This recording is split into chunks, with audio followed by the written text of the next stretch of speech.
Hello friends, हमने अगले lecture में बात की थी थर्मोडायनेमिक प्रॉपर्टी की। थर्मोडायनेमिक प्रॉपर्टी दो तरह की होती है, एक्सटेंसिव प्रॉपर्टी और इंटेंसिव प्रॉपर्टी। इंटेंसिव प्रॉपर्टी हम किसे बोलते हैं? जो सब्सटेंस का अमाउंट और साइज ऑफ सिस्टम पे डिपेंड ना करे उसे हम इंटेंसिव प्रॉपर्टी बोलते हैं। और एक्सटेंसिव प्रॉपर्टी की बात करें तो जो सब्सटेंस के अमाउंट पे और साइज ऑफ सिस्टम पे डिपेंड करे उसे हम एक्सटेंसिव प्रॉपर्टी बोलते हैं। ठीक है। बाद में हमने बात की थी state function and path function. State function and path function.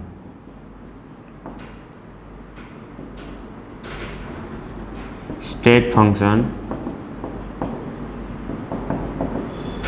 And path function.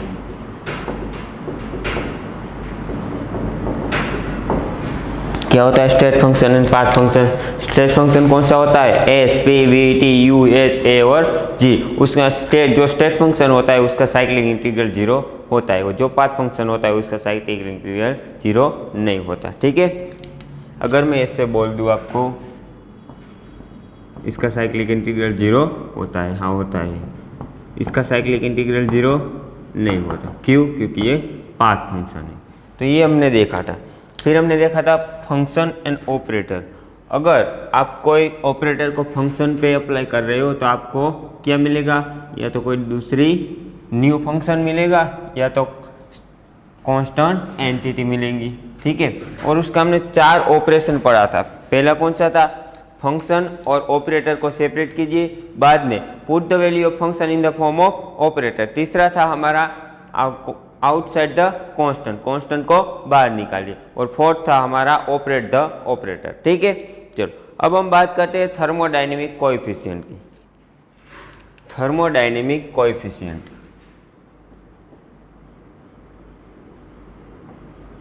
Thermodynamic coefficient.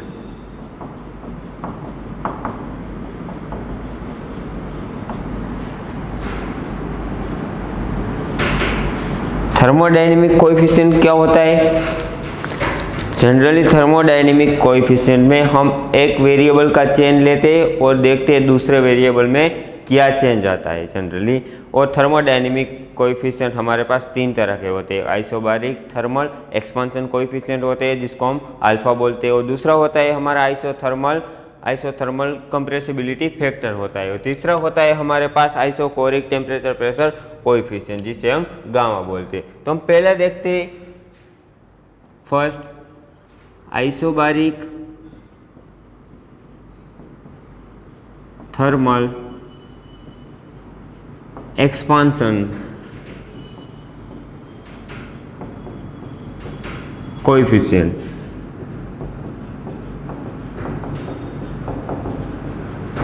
Alpha, जिसे हम क्या बोलते हैं? Alpha.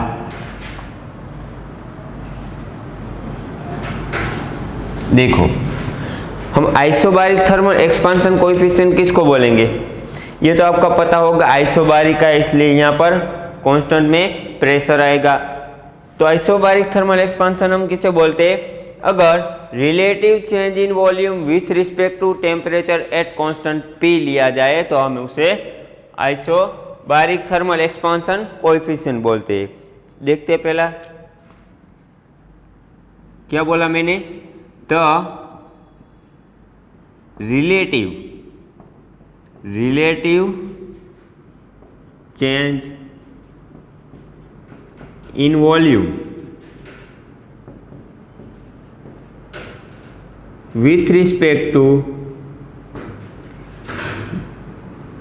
change in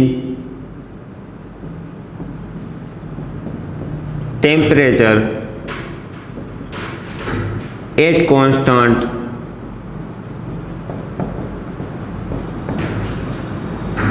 pressure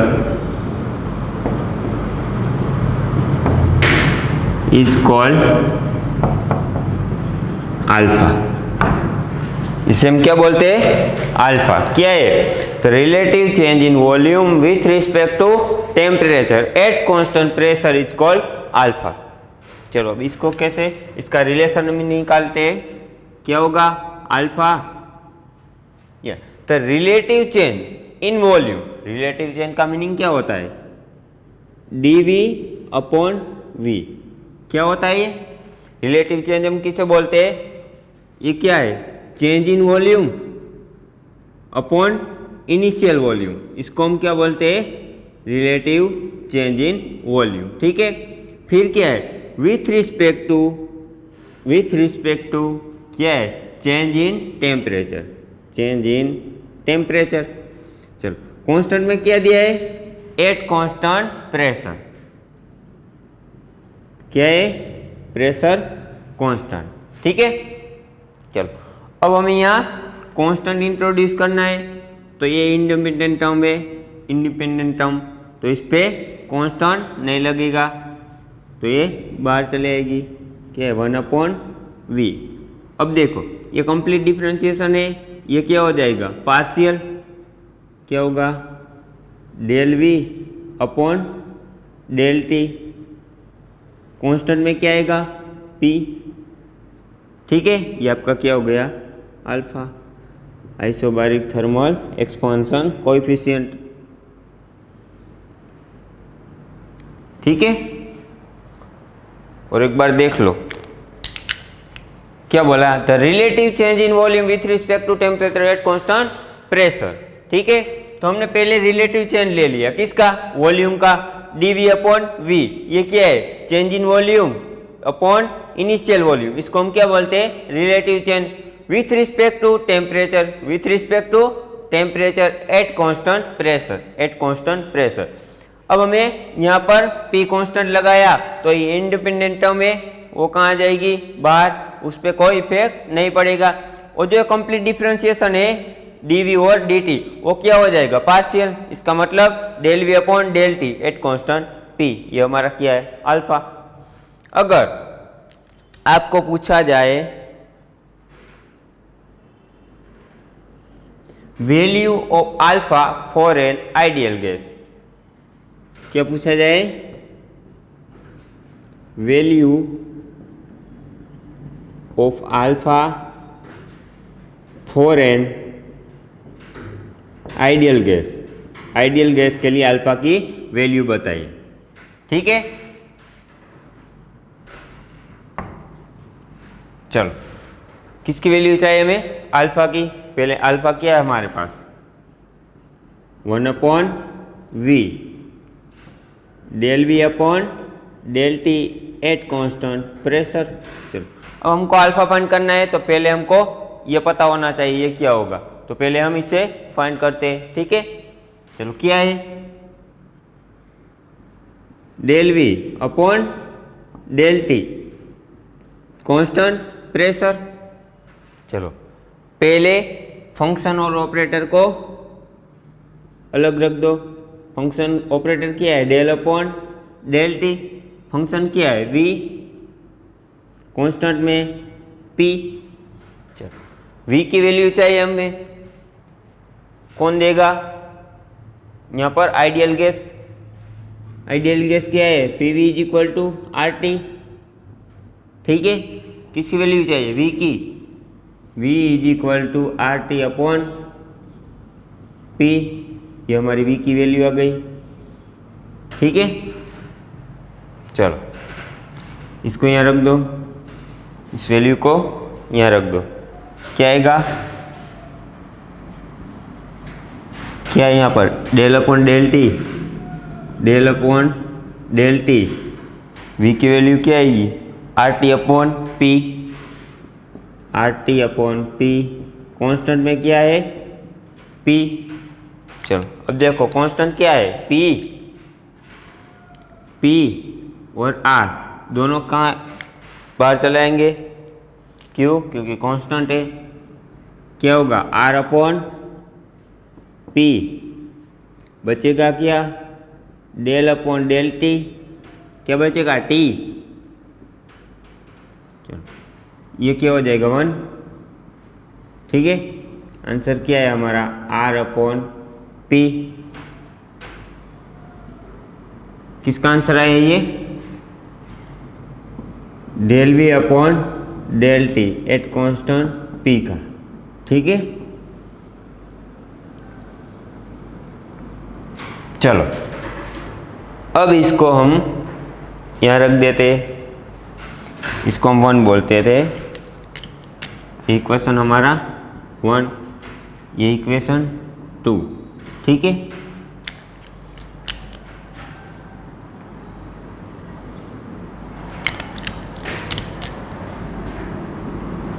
equation 2 put in the equation 1। Equation 2 की वैल्यू इक्वेशन 1 में रखी, क्या होगा? अल्फा 1/v और del v upon del T at constant p की वैल्यू क्या है हमारे पास? r/p। r/p क्या हुआ? r/pv, ठीक है। क्या होगा? pv is equal to R T, pv is equal to R T होता है ना, ठीक है। तो ये आर आर कैंसल, आंसर क्या आएगा? 1/t। किसका आंसर? अल्फा, ठीक है। ये हमारा क्या है? आंसर। अगर आप इसका यूनिट लिखना चाहो तो क्या आएगा? केल्विन इनवर्स, ठीक है। तो ऐसे होता है हमारा isobaric thermal expansion coefficient alpha, ठीक है। अगर आपको पूछा जाए value of alpha for an ideal gas, ideal gas के लिए अल्फा की वैल्यू क्या है, तो क्या मिली हमको? 1/t, ठीक है। चलो अब आगे बढ़ते बीटा की ओर। बीटा हम किसको बोलते हैं? आइसोथर्मल कंप्रेसिबिलिटी फैक्टर को।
चलो अब हम देखते हैं बीटा। बीटा क्या होता है हमारा?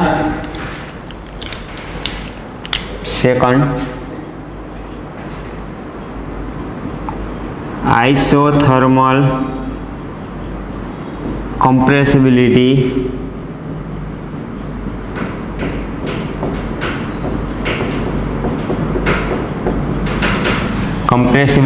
फैक्टर, इसे हम क्या बोलते हैं? बीटा, ठीक है। चलो देखिए यहाँ पर, यहाँ क्या होगा? ये क्या दिया है? आइसोथर्मल। इसका मतलब क्या हुआ? टेम्परेचर होगा फिक्स, टेम्परेचर हमारा फिक्स है। कंप्रेसिबिलिटी, कंप्रेसिबिलिटी का मीनिंग क्या होता है? प्रेशर का बढ़ना, प्रेशर का बढ़ना और वॉल्यूम का घटना, ठीक है। कंप्रेसिबिलिटी का मीनिंग यही होता है ना, प्रेशर इंक्रीज होना और वॉल्यूम डिक्रीज होना, ठीक है। चलो इसकी कंडीशन क्या है, किसे हम आइसोथर्मल कंप्रेसिबिलिटी फैक्टर बोलते हैं? तो देखिए, तो relative negative change, relative negative change लिखा है मैंने यहाँ पर, क्या लिखा है? तो relative negative change in volume, volume का नेगेटिव चेंज। क्यों? यहाँ पर देखिए वॉल्यूम डिक्रीज हो रहा है, इसका मतलब इसका चेंज नेगेटिव है। ठीक है, तो relation between negative change in volume with respect to pressure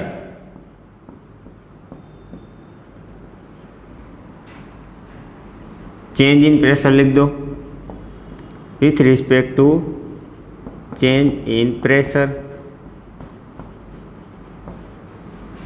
eight constant, constant में क्या आएगा टेम्परेचर, एट कांस्टेंट टेम्परेचर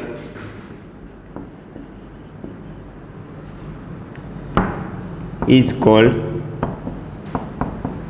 क्या होगा हमारा बीटा। ठीक है, क्या है यहाँ पर, तो relative negative change in volume with respect to pressure at constant temperature. ठीक है, यहाँ पर टेम्परेचर ना चेंज की रिलेटिव नेगेटिव चेंज है। यहाँ पर क्यों नेगेटिव है, वॉल्यूम का डिक्रीज होना है, इसका मतलब चेंज क्या आएगा नेगेटिव। चलो बीटा क्या रिलेशन होगा देखते हैं। यहाँ पर क्या है, तो relative negative change in volume, इसका मतलब नेगेटिव आएगा।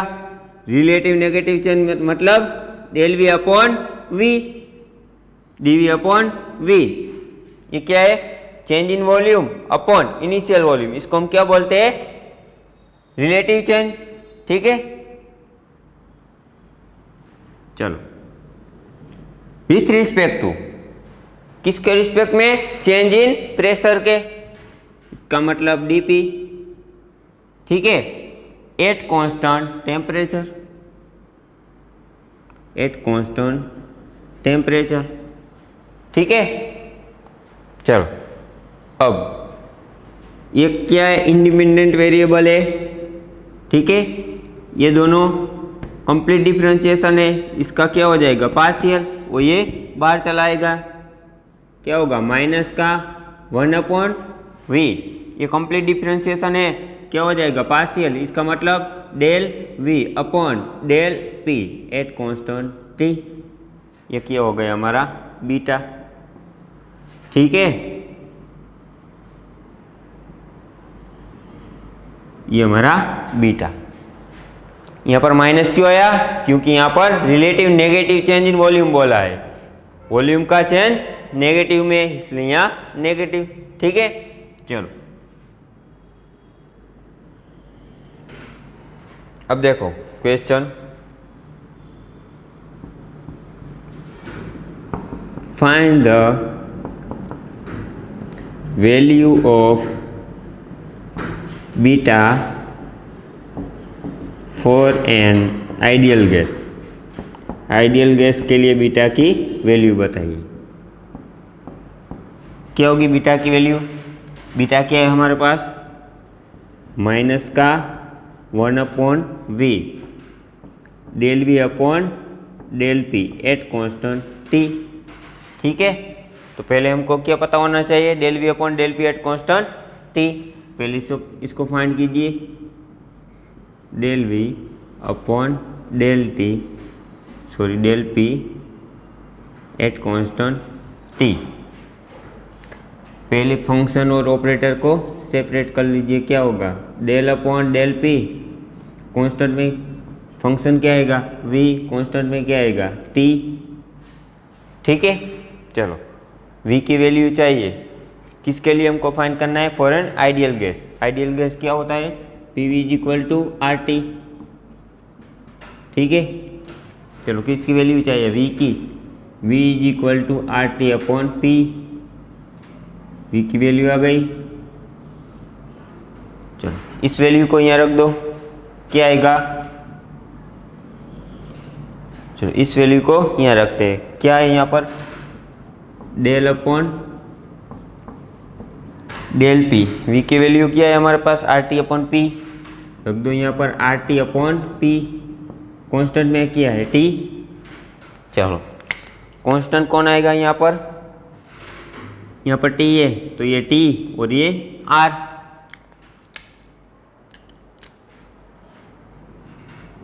इसका मतलब कांस्टेंट में r और t आएगा। बचेगा 1/p। ठीक है, इसका डिफरेंशिएशन क्या होगा, माइनस का 1/p²। ठीक है, क्या होगा, RT इंटू माइनस का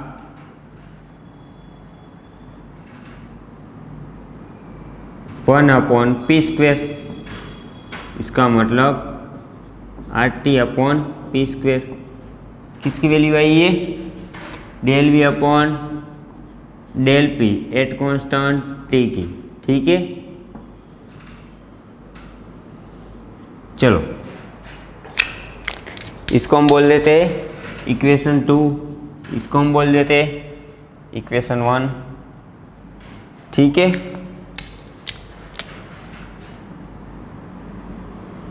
चलो equation 2 put the equation 1। Equation 2 को इक्वेशन 1 में रखिए, क्या होगा, यहाँ पर क्या है, -1/v, -1/v था, यहाँ पर क्या मिला, RT/p², RT/p² इंटू माइनस का RT/p²। यहाँ पर क्या होगा, माइनस माइनस का प्लस RT/p²v। हम इसको ऐसे लिख सकते हैं, RT/p into PV। PV is equal to क्या होता है, RT। इसका मतलब क्या होगा, RT/p into RT। RT cancel, answer क्या आएगा, 1/p। किसका, बीटा का। ठीक है, इसका यूनिट क्या होगा, एटमॉस्फेरिक इनवर्स। ठीक है, यहाँ पर प्रेशर है, तो आप ऐसे वैल्यू निकाल सकते हैं। पहले हमने क्या किया, बीटा की वैल्यू चाहिए थी हमको, बीटा लिख दिया -1/v del V/del P at constant T। फिर देखो इसकी वैल्यू पता होनी चाहिए, तब हमें बीटा की वैल्यू मिल सकती है। ठीक है, तो पहले इसकी वैल्यू फाइंड की हमने, यहाँ से देखो del V/del P at constant T। First पहले हमने ऑपरेटर और फंक्शन को अलग कर लिया, बाद में हमने ये फंक्शन की वैल्यू रख दी, PV is equal to RT, V is equal to RT/P। ये वैल्यू को इधर रख दिया हमने। ठीक है, क्या मिला, RT/P। अब देखो कांस्टेंट कौन है, यहाँ पर T, तो ये T और R कांस्टेंट में आएगा, बचेगा क्या, 1/P। ये RT का RT ऐसे ऐसे। ठीक है, और ये 1/P का क्या होगा, माइनस का 1/p²। ठीक है, यहाँ पर del V/del P at constant T, क्या मिला, RT/p²। इस वैल्यू को यहाँ रख दिया, -1/v into -RT/p², minus minus का प्लस हो गया, RT/p²v। इसका मतलब ऐसे लिख सकते हैं हम, RT/p इंटू PV। PV क्या होता है, PV is equal to RT, तो हमने यहाँ पर RT रख दिया, RT कैंसिल हो जाएगा, आंसर क्या आ जाएगा, 1/p। ठीक है, चलो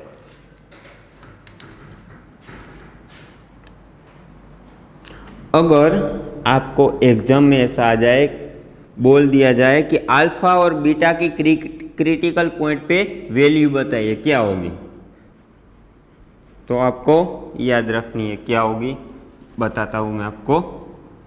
ठीक है,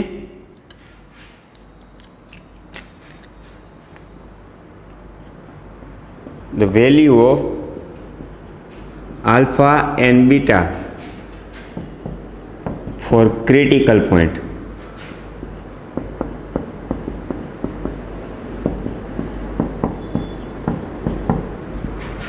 अल्फा भी इनफाइनाइट होगा और बीटा भी इनफाइनाइट होगा। ठीक है, ये आपको याद रखना है, एग्जाम में आ चुका है और आ भी सकता है। ठीक है,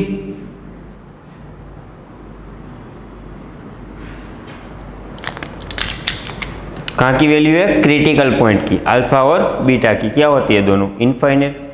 ठीक है, चलो अब आगे बढ़ते, आइसोकोरिक टेम्परेचर प्रेशर कोएफिशिएंट।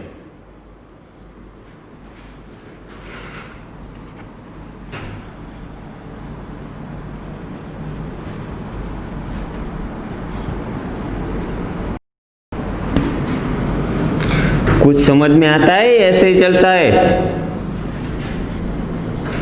आता है?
चलो तीसरा क्या है हमारे पास?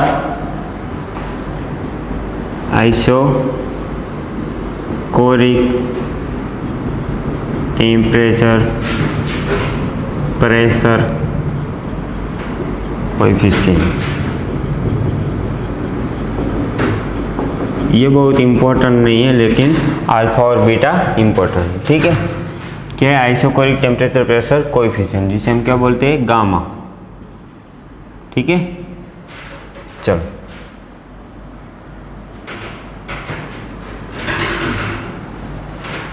आइसोकोरिक का मीनिंग वॉल्यूम कांस्टेंट। तो हम किससे आइसोकोरिक बोलेंगे? देखिए इसकी कंडीशन क्या है। तो relative change in pressure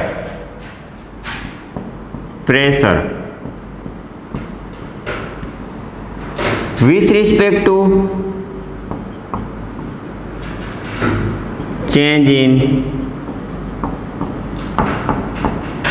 temperature। Constant में क्या आएगा? At constant volume.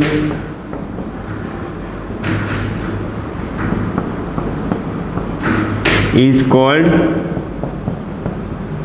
गामा। ये क्या होता है हमारा? गामा। तो relative change in pressure with respect to temperature at constant volume, इसे हम क्या बोलते हैं? गामा। चलो देखो गामा रिलेशन क्या होगा। ये क्या है हमारा? गामा। चलो रिलेटिव चेंज इन प्रेशर, किसका रिलेटिव चेंज दिया है? प्रेशर का। इसका मतलब dP upon P, change in pressure upon initial pressure, इसको हम क्या बोलते हैं? Relative change in pressure with respect to क्या है? Change in temperature. इसका मतलब यहाँ क्या आएगा? dt। ठीक है, चलो फिर एट कांस्टेंट वॉल्यूम। क्या है? Constant volume. चलो अब v को कांस्टेंट इंट्रोड्यूस कर रहे हैं, तो ये इंडिपेंडेंट टर्म है, तो वो बाहर आ जाएगी 1/p। ये कंप्लीट डिफरेंशिएशन है, ये कंप्लीट डिफरेंशिएशन है, तो कंप्लीट का पार्शियल हो जाएगा। क्या होगा? Del p upon del t। Constant में क्या आएगा? v। ये क्या हो गया आपका? Gamma.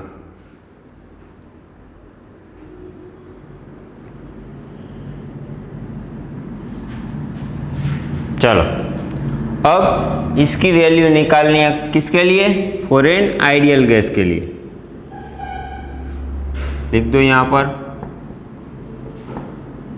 The value of gamma for an ideal gas.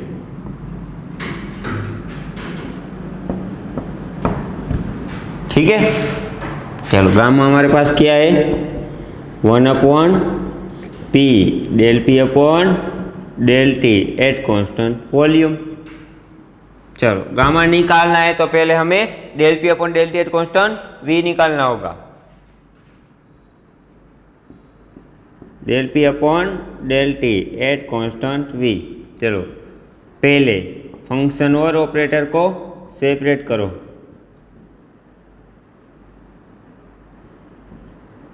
ठीक है, ऑपरेटर कौन है? Del upon del T. Function कौन है? पी और कांस्टेंट वी। चलो किसके लिए बोला है? आइडियल गैस के लिए। आइडियल गैस क्या है हमारे पास? P V is equal to R T. किसकी वैल्यू चाहिए? पी की। P is equal to R T upon V. इसकी वैल्यू आ गई पी की। इसको यहां रख दो। क्या होगा?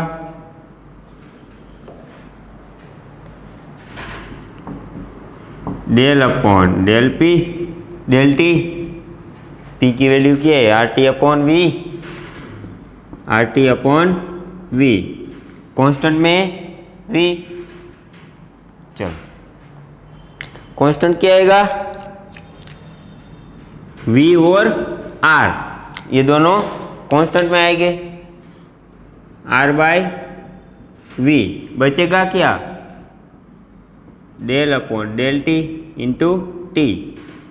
ठीक है, इसका मतलब आंसर क्या आएगा इसका? R upon V. किसका आंसर आया ये? Del P upon del T at constant V का। ठीक है, चलो इसको हम बोल देते इक्वेशन 2, इसको हम बोल देते इक्वेशन 1।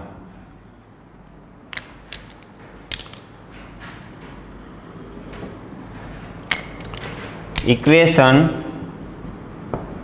2 पुट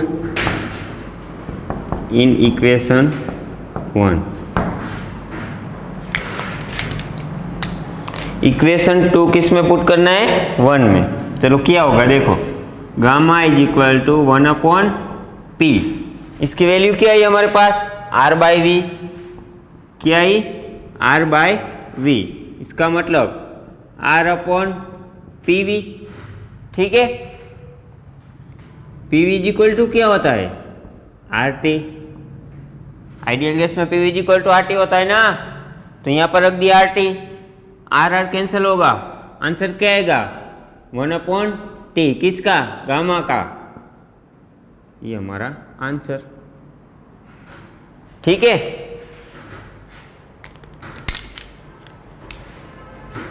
चलो देख लो एक बार और हम आगे बढ़ते।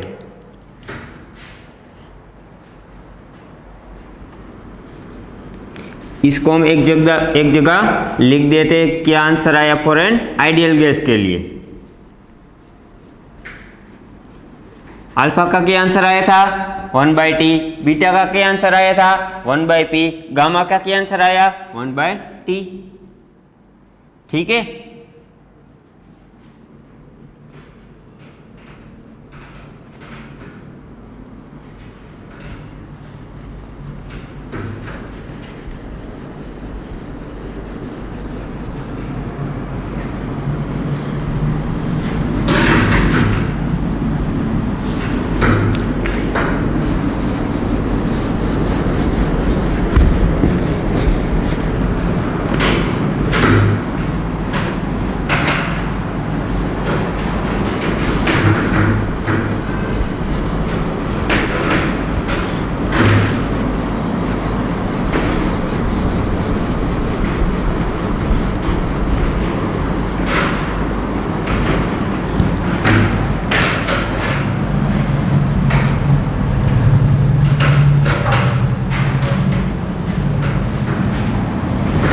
चलो थर्मोडायनेमिक कोएफिशिएंट।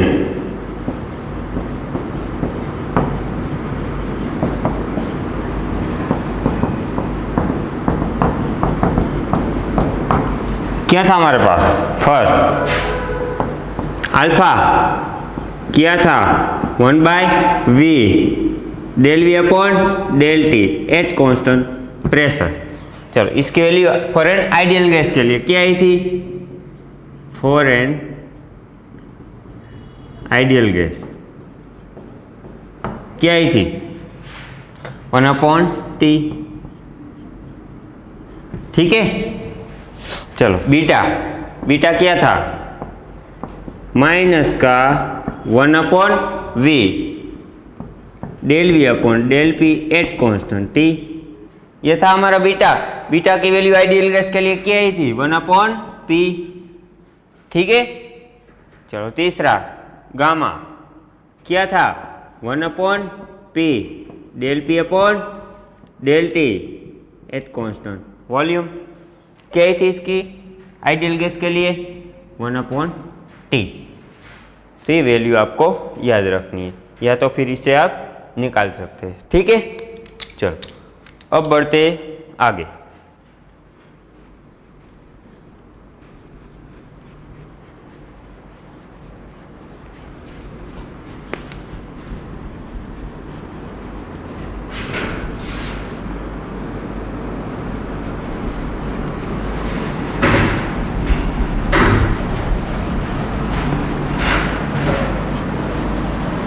चलो अब पढ़ते हैं साइक्लिक रूल।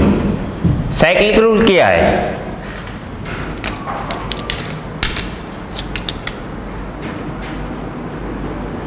क्या पढ़ना है? Cyclic rule. साइक्लिक रूल क्या होता है? The relation between three independent variable may be represented in a cycle is called cyclic rule। ठीक है, अगर हम बोले, पहले इसकी डेफिनेशन लिखते क्या होती है? The relation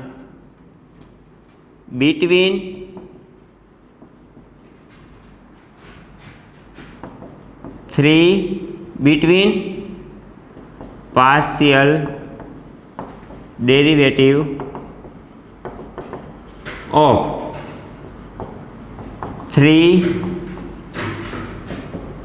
independent variable may be represented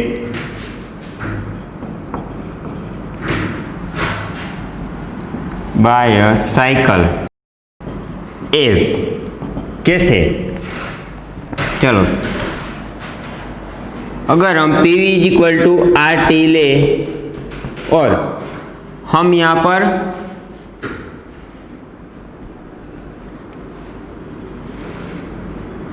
P को फंक्शन बनाए, P को, तो क्या होगा? P RT अपॉन V ऐसा होगा। इसका मतलब P is a function of TV, P is a function of T and V। चलो, इसका मतलब क्या हुआ? एक को तुम फंक्शन लेते हो तो दो तुम्हारा जो बचा हुआ है वो क्या हो जाएगा? वेरिएबल।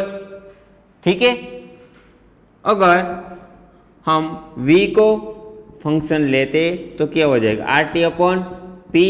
इसका मतलब V is a function of TP। ठीक है, यहां पर देखो V को तुमने फंक्शन लिया तो ये T और P तुम्हारा क्या हो गया? वेरिएबल। तीसरा देखते हैं, अगर आप T को फंक्शन ले रहे हो तो क्या हो जाएगा? PV upon R। इसका मतलब T is a function of PV। ठीक है, यहां पर तुमने T को फंक्शन लिया तो जो तुम्हारा दो वेरिएबल था P और V, ये क्या हो गया आपका? वेरिएबल। ठीक है, चलो इससे हम जनरली साइकिल पे दिखाते हैं। किस पे दिखाते हैं? साइकिल पे। और इसका रिलेशन निकालते हैं हम, जो उसके बीच में पार्शियल डेरिवेटिव का जो रिलेशन है वो हमें साइकिल से मिलता है। कैसे? चलो देखते हैं।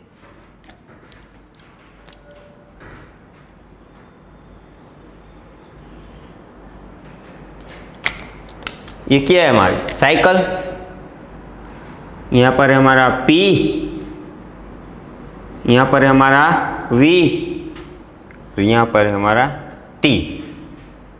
ठीक है, चलो इसका पार्शियल डेरिवेटिव का रिलेशन बीच में क्या होता है आपस में? P, V और T का। चलो देखते हैं, ध्यान से देखना।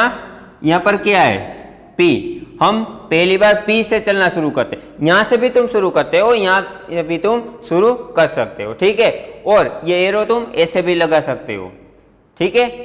देखो हम कहाँ से चलना शुरू करते हैं, पी से, इसका मतलब डेल पी, ठीक है। बाद में कौन आता है, डेल वी, डेल वी, तीसरा कांस्टेंट टी। चलो पहले पी से शुरू किया था, अब वी से कीजिए, क्या आएगा, डेल वी, बाद में डेल टी, कांस्टेंट पी। चलो वी से शुरू किया था, अब टी से कीजिए, क्या आएगा, डेल टी, बाद में डेल पी, बाद में ये वी कांस्टेंट। इसका आंसर ऑलवेज कितना आता है, -1, ठीक है। अगर एग्जाम में ऐसा ही आ गया तो आप कैसे चेक करोगे ये साइक्लिक रूल है या नहीं। तो देखो हमारे पास पी, वी और टी तीन वेरिएबल है हमारे पास। कितना वेरिएबल है, 3। तो देखो ये तीनों वेरिएबल एक बार फंक्शन में आना चाहिए, एक बार ऑपरेटर में आना चाहिए और एक बार कांस्टेंट में आना चाहिए। देखो यहाँ पर हम p को देखते हैं, p यहाँ पर क्या कहाँ है, फंक्शन में, यहाँ पर कांस्टेंट में और यहाँ पर ऑपरेटर में, तीनों जगह आ गए। पहले आया फंक्शन में, दूसरी बार कांस्टेंट में, तीसरी बार ऑपरेटर में, ठीक है। चलो v को देखते हैं, यहाँ पर ऑपरेटर में है, यहाँ पर फंक्शन में है और यहाँ पर कांस्टेंट में है, ठीक है। चलो यहाँ देखो, अब देखते हैं t को, यहाँ पर कांस्टेंट में है, यहाँ पर ऑपरेटर में है, यहाँ पर फंक्शन में है। तीनों बार, एक बार फंक्शन में आना चाहिए, एक बार ऑपरेटर में आना चाहिए, एक बार कांस्टेंट में आना चाहिए, ठीक है। तीनों के तीनों वेरिएबल। तो हम यहाँ पर लिख देते हैं पी, वी और टी वन टाइम फंक्शन, इसका मतलब वन टाइम फंक्शन में होना चाहिए। P, V, T, one time operator, one time operator में होना चाहिए पी, वी और टी। पी, वी और टी वन टाइम कांस्टेंट,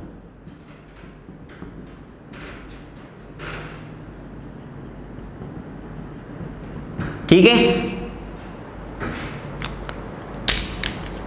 क्या होता है, वन टाइम फंक्शन में होता है, वन टाइम ऑपरेटर में होता है, वन टाइम कांस्टेंट में होता है। देख लीजिए इसमें, यहाँ पर हमने देखा p का, p यहाँ पर क्या है, फंक्शन, यहाँ पर कांस्टेंट, यहाँ पर ऑपरेटर, ठीक है। जब ऐसा हो तब उसका आंसर कैसा आता है, -1, ठीक है। चलो अब हम इसे प्रूव करते हैं, कैसे प्रूव होगा।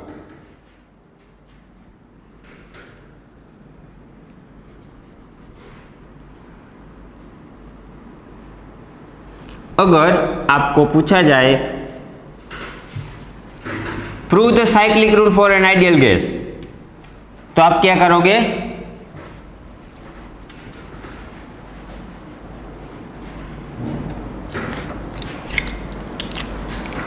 Question prove the cyclic rule for an ideal gas. चलो पहले साइक्लिक रूल लिखो, कैसे होगा।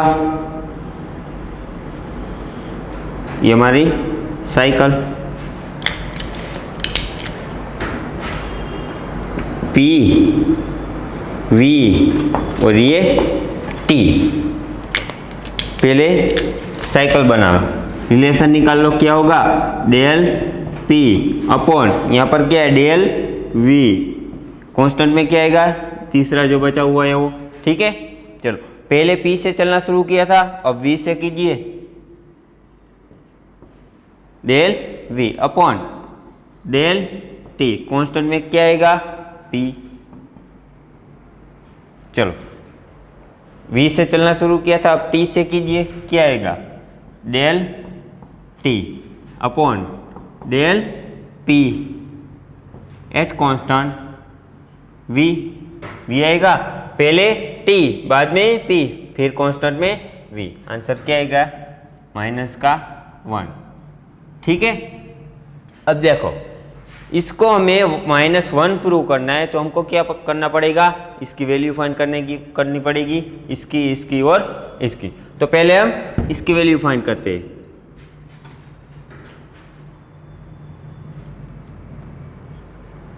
क्या है फर्स्ट हमारे पास? Del p upon del v at constant t। पहले फंक्शन और ऑपरेटर को सेपरेट करो, क्या होगा? Del upon del v, function आएगा p एट कांस्टेंट t। किसके लिए पूछा है हमने? फॉर एन आइडियल गैस के लिए। आइडियल गैस क्या है हमारे पास? PV is equal to RT। p की वैल्यू चाहिए हमको, यानी कि RT बाय v। ठीक है, चलो इस वैल्यू को यहाँ रख दो, क्या आएगा? Del upon del v RT upon v, constant में क्या है? t। यहाँ पर कांस्टेंट कौन आएगा? r और t। r और t को निकाल लो। चलो इधर लिख देता हूँ, दूसरा कहाँ से? इधर से इधर। कांस्टेंट कौन निकलेगा? r और t। r और t बचेगा क्या? 1 upon v, del upon del v 1 upon v। ठीक है, चलो RT 1 अपॉन v का डिफरेंशिएशन क्या होगा? माइनस का 1 अपॉन v स्क्वेयर, यानी कि RT upon v square minus. ठीक है, चलो अब देखो अगला क्या है हमारे पास? दूसरा ये वाला del v upon del t at constant p। पहले फंक्शन और ऑपरेटर को सेपरेट कीजिए, डेल अपॉन डेल t, ये v फंक्शन और ये कांस्टेंट। ठीक है, चलो v की वैल्यू रख दीजिए, क्या आएगी v की value? Del upon del t। v की वैल्यू क्या आएगी? यहाँ पर RT अपॉन p आएगी, RT अपॉन p, कांस्टेंट में क्या है? p, इसका मतलब कांस्टेंट क्या आएगा? r upon p, r upon p। बचेगा क्या? Del upon del t into t। इसका आंसर 1 हो जाएगा, और ये क्या आएगा? r upon p। किसका आंसर आया ये? Del v upon del t at constant p। ठीक है, इसका आंसर क्या आया था? Del p upon del v at constant t। First, second और ये थर्ड वाला बचा है। अब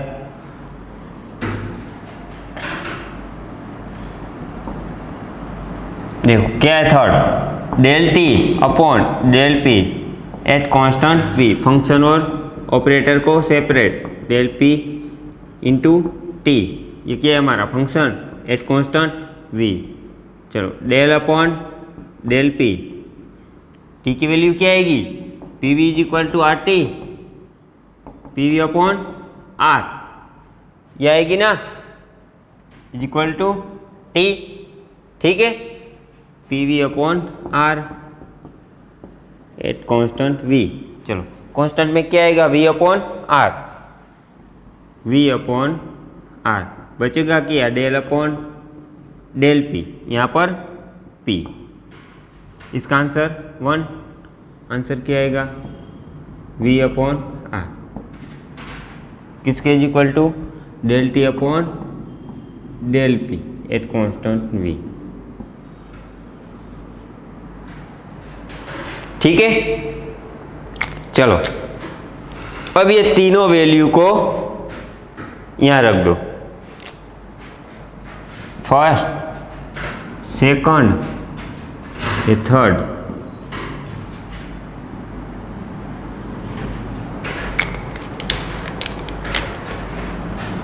वैल्यू ऑफ इक्वेशन 1, 2,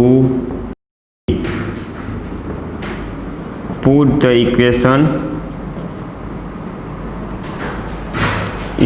1, 2, 3, इसको हम 4 बोल देते हैं, 4, put the equation 4, put the equation 4, ये सारी वैल्यू हम इसमें रखते हैं। चलो, del P upon del V at constant T, इसकी वैल्यू क्या आई थी? Minus R T upon V square. ठीक है, चलो अब इसको देखिए, del V upon del T at constant P, del V upon del T at constant P क्या आई थी? R upon P, R upon P.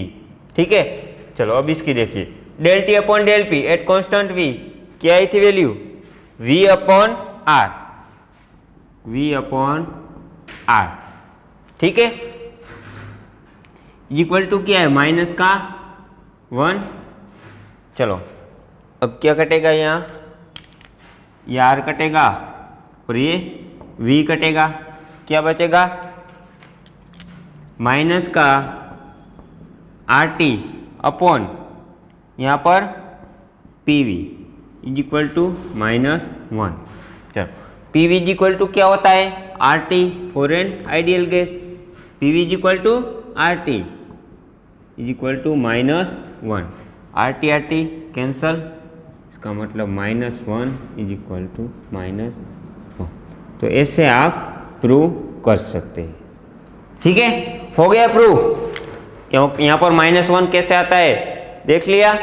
ठीक है, तो ऐसे हम निकाल सकते हैं। चलो, अब एग्जाम में क्वेश्चन आए थे, इसका जो मैं एक बताता हूँ आपको, जो गेट में आ रखा था।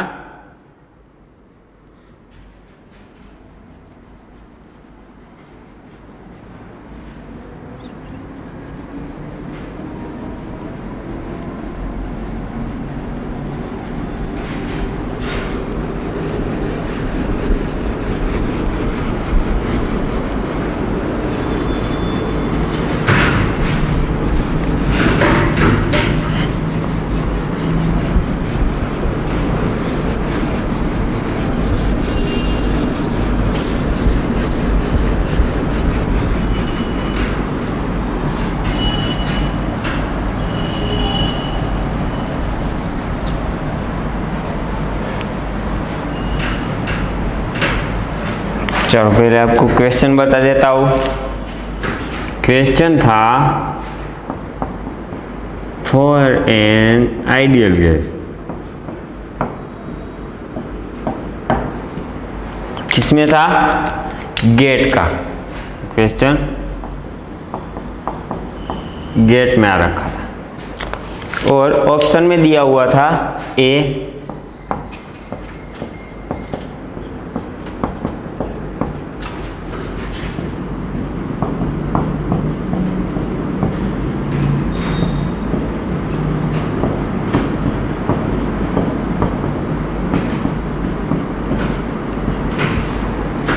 बी था,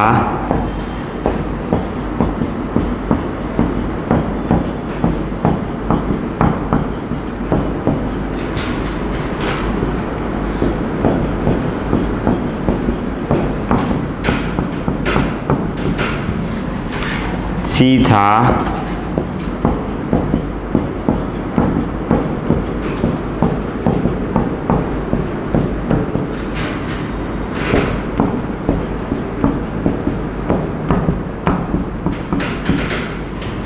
और डी था।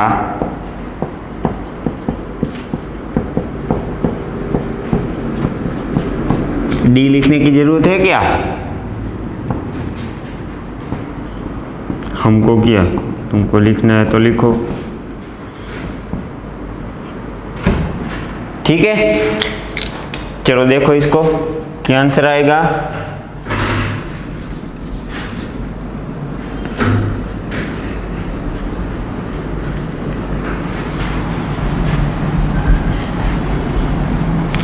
क्या देखना है, एक बार कांस्टेंट होना चाहिए, एक बार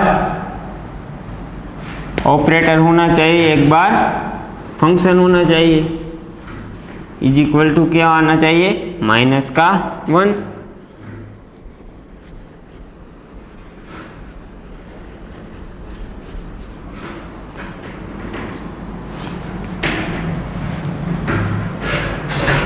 चलो ये तो आपको पता है कि साइक्लिक रूल में आंसर कैसा आता है, माइनस का 1, तो यही है। लेकिन इसमें ये चेक करना, यहाँ पर क्या है, पी कहाँ है, फंक्शन में, यहाँ पर कांस्टेंट में, यहाँ पर ऑपरेटर में। ठीक है, चलो पी का खत्म, टी देखते, टी यहाँ पर ऑपरेटर में, यहाँ पर फंक्शन में, यहाँ पर कांस्टेंट में, वो भी सही है। वी देखते, वी कांस्टेंट में, ऑपरेटर में और ये फंक्शन में, सही है। तो आंसर आपका क्या हो जाएगा, सी। ठीक है, तो ऐसे क्वेश्चन पूछ लेता है।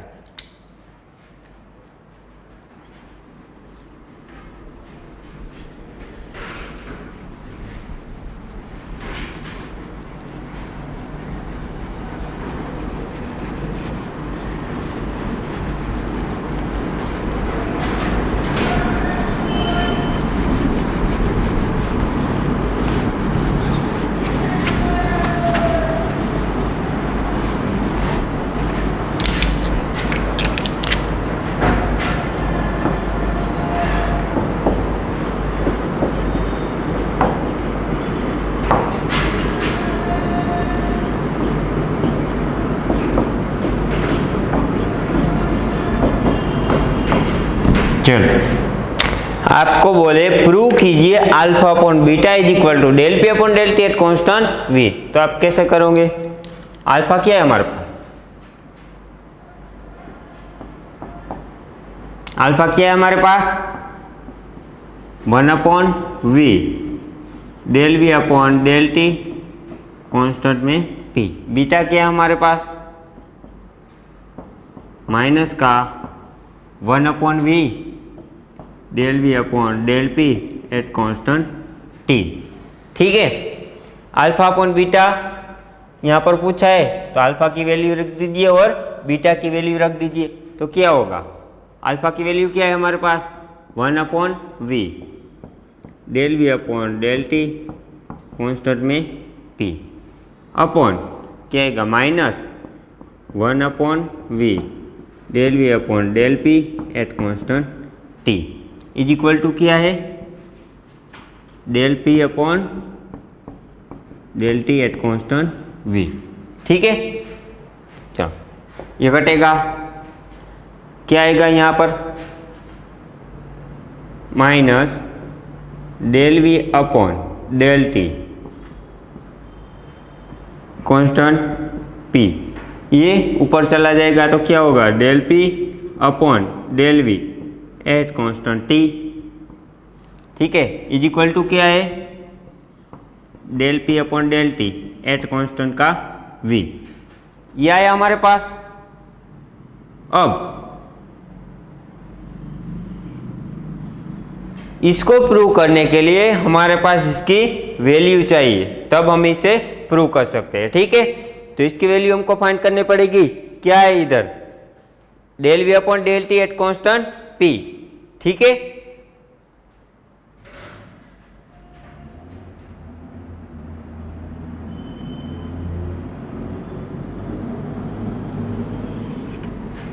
चलो इस दोनों की वैल्यू चाहिए। तो अब यहां पर हम अप्लाई करते हैं साइक्लिक रूल को, apply cyclic rule. Cyclic rule किया था हमारा,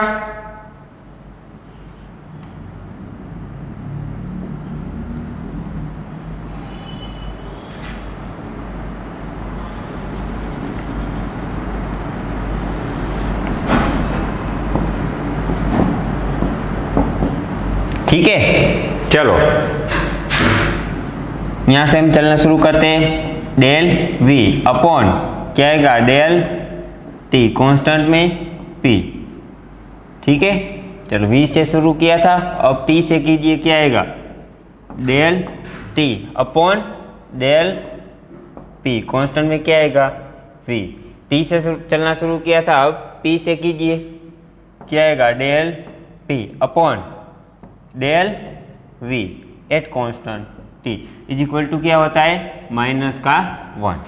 चलो अब देखो किसकी वैल्यू चाहिए हमें, del V upon del T at constant P, del V upon del T at constant P इसकी, और del P upon del V at constant T, del P upon del V at constant P, ये दोनों की value चाहिए। तो इसको हम इस तरफ आने देते तो क्या होगा, देखो del V upon del T इसको इधर रखना है, और del P upon del V at constant T, ठीक है। चलो क्या होगा -1 अपॉन, इसको उस तरफ जाने दो, क्या होगा del T upon del P at constant का V, del V upon del T constant का P, del P upon del V at constant का टी। यहाँ पर क्या होगा माइनस, ये ऊपर चला जाएगा, क्या होगा del P upon del T at constant का वी, ठीक है। चलो इसकी वैल्यू मिल गई आपको, इसको बोल दो इक्वेशन 2 और इसको बोल दो equation 1।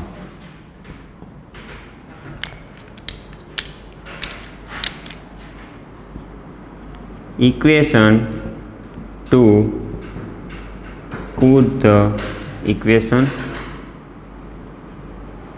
put in the equation 1, equation 2 की वैल्यू इक्वेशन 1 में पुट कीजिए। देखो यहाँ पर क्या है माइनस, पहले इसको लिख दो इक्वेशन 1 को, क्या है equation 1 del V upon del T, constant में क्या है पी, बाद में del P upon del V at constant का टी इज इक्वल टू क्या है del P upon del T at constant का वी, ये है, ठीक है।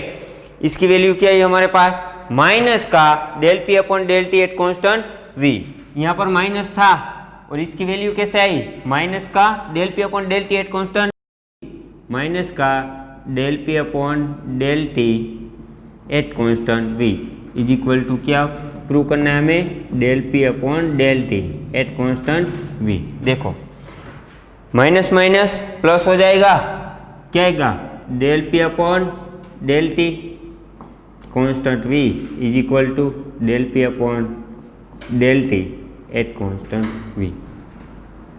सो आप ऐसे प्रूव कर सकते हैं, ठीक है। हो गया prove, del P upon del T at constant V is equal to del P upon del T at constant V, ठीक है। तो आप ऐसे प्रूव कर सकते हैं। चलो अब देखते हैं अगला क्वेश्चन। ये याद रख लेना, इतना alpha upon beta is equal to क्या होता है del P upon del T at constant V होता है, ये आपको याद रखना है, ठीक है।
चलो अगला क्वेश्चन क्या है, prove that alpha is equal to beta gamma P. Prove कीजिए alpha is equal to beta gamma P होता है। ठीक है, चलो कैसे करेंगे हम, हमको मालूम है अभी अभी हमने किया था अल्फा अपॉन बीटा क्या होता है, del P upon del T at constant V होता है। ठीक है, चलो अब देखो गामा हमारे पास किया था, गामा जिसको हम ऐसो कोरिक टेम्परेचर प्रेशर कोएफिशिएंट बोलते हैं, गामा को क्या था हमारे पास 1 अपॉन पी, क्या होता है यहाँ पर del P upon del T at constant V. ठीक है, चलो पी को इस तरफ आने दो, क्या होगा gamma P is equal to del P upon del T, constant में क्या आएगा वी।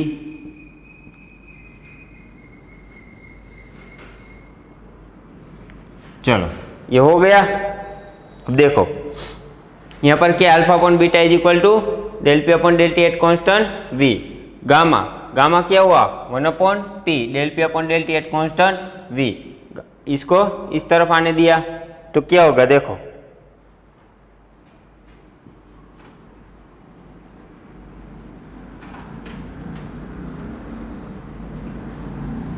ये क्या है alpha upon beta del P upon del T constant का वी। बीटा को इस तरफ आने दो, क्या होगा alpha is equal to beta into del P upon del T at constant V. ठीक है, अब देखो इसकी वैल्यू हमारे पास है del P upon del T at constant V, क्या है गामा पी। इसका मतलब इसको बोल दो इक्वेशन 1 और इसको बोल दो इक्वेशन 2। ठीक है,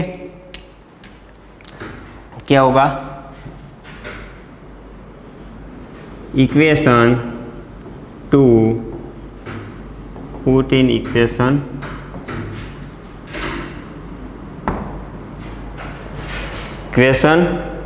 1 पुट इन इक्वेशन 2।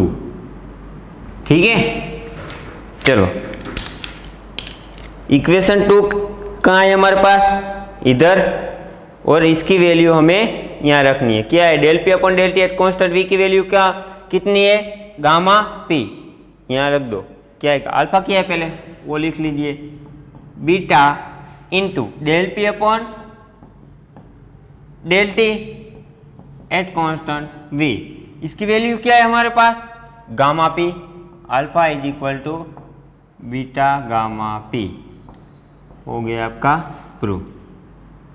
ठीक है, तो ये भी आपको याद रखना है कि ऐसे होता है, अल्फा इज इक्वल टू क्या होता है बीटा गामा पी होता है।